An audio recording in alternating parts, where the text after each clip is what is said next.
So after the Padma Shri, in my heart and my family, we felt we have to do something for Bharata. And we decided to do a Samba Shiva Festival, an intercultural event that's going to happen on the major universities here in India to show the youth the value of their own culture.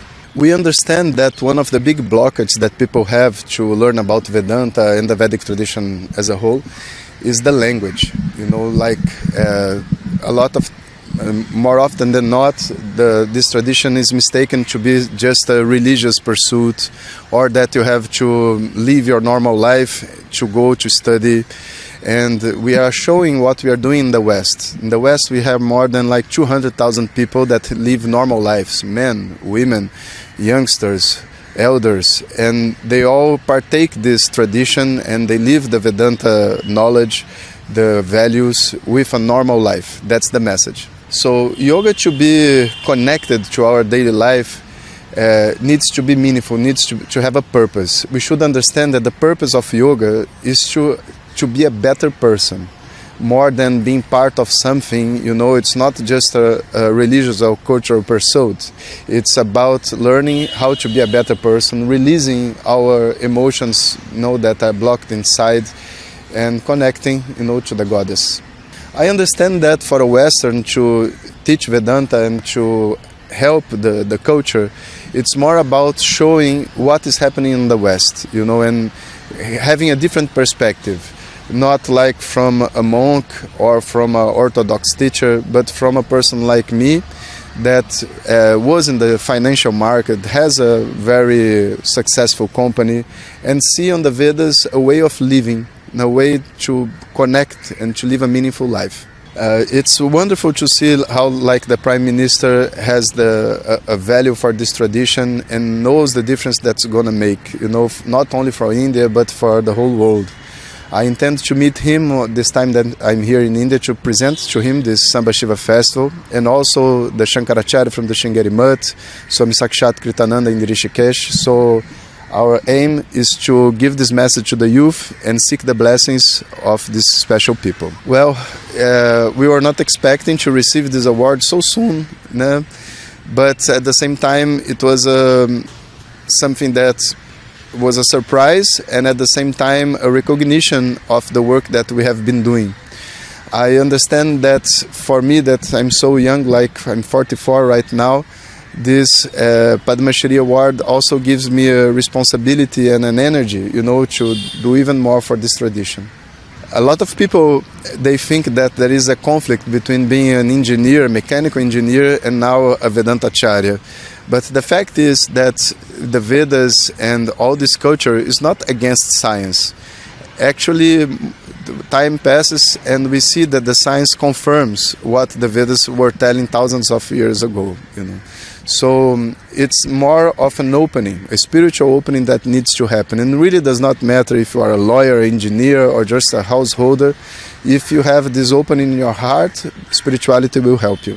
Being a spiritual teacher and also a representative, ambassador of this culture in Brazil, is a big role in itself, because it's not just about teaching Vedanta, it's showing the value of a culture and also the admiration, the love that we have towards Indian and the culture that goes around it. So it's understanding that any knowledge that we are going to receive on this world will be accompanied by a culture. And part of the knowledge you receive on the class, and the other part you receive on the daily life, the exchange, the human exchange that we have, and this is the culture. Well, the first challenge was that in Brazil people did not know anything about Vedanta, in general. My teacher, Gloria Riera, she was teaching for 20 years through she planted the seed in Brazil. And after that we had to expand it and show to many other people what was Vedanta. So we did that with the use of technology. So we opened YouTube channels, we opened a podcast, and totally connected to in a very practical way of how can you live better, how you can deal better with yourself, and how Vedanta can help you with that. And slowly it started growing. Then after some years it just got a boom. and we got so many people following and learning Sanskrit, learning about the Gita, learning about all the Vedic values.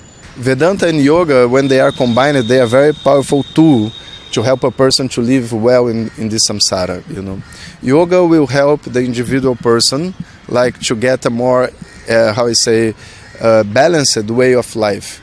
So when you do the asanas, when you do the pranayama or the meditation, japa, all these purify who you are. And you understand better like the simple and spontaneous person that you are. And Vedanta comes to show your mind, your intellect, what is the nature of the self. And once you understand the value of Vedanta, you realize that happiness and the well-being has nothing to do with the surroundings, nothing to do with the external events. Nothing in your life needs to change for you to be happy and well. And this is the message of Vedanta. So the number of colleges is rising because when the people come to know about the Samba Shiva Festival, they want to bring us in. We started with one. Now we are with more than 6 different colleges in India.